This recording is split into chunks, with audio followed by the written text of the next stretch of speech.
तुमच्यासारखा लाखांचा पोशिंदा वाचलाच पाहिजे. निघा आपण.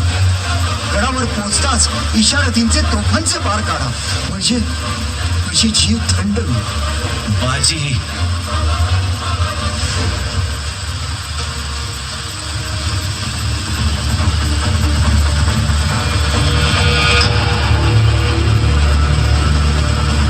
माझ्या मर्दांनो, चला रे, बकरी आली, बकरी तोडायला चला.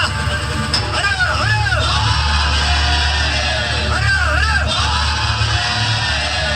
चौहरच्या फौजेचा येणारा लोंढा पावड्याने अंगावर घेत अडवला. शस्त्रांना शस्त्र भिंडली, रंगा वाढला. बरोड्या किंकाळ्यांनी आजवरून धरून शहरून थरारून गेला. बाजींची संशयर बेभान करत होती. पायाशी मुलक्यांचा खच पडत होता. भयंकर खवळलेले, चवताळलेले, रक्तानं झालेले बाजी प्रभू साक्षात विकराळ भैरवासारखं थैमान घालत होते. शत्रू थक्क झाला होता.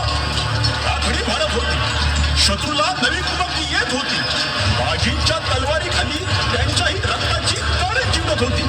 एवढ्या वैर्याचा घाव वरवी बसला. मी बाजींच्या छातीतून रक्ताचं झरणच करतो. बाजी कोसळले. यमाच्या अंगणात पाऊल ठेवण्याआधी स्वराज्याच्या अंगणातले तोफांचे बार ऐकू यायला. माझे महाराज गडावर सुटून.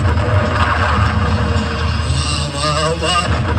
जय शंभू, जय तुळजा भवानी.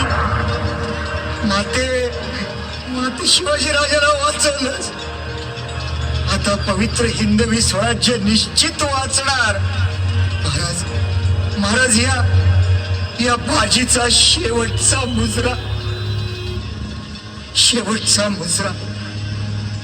हर हर महादेव, हर.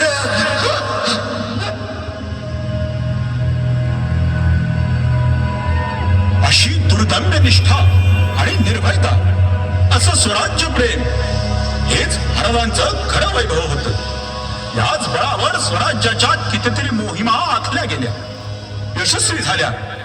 त्यातीलच ती एक विलक्षण थरारक मोहीम कोंढाण्याची.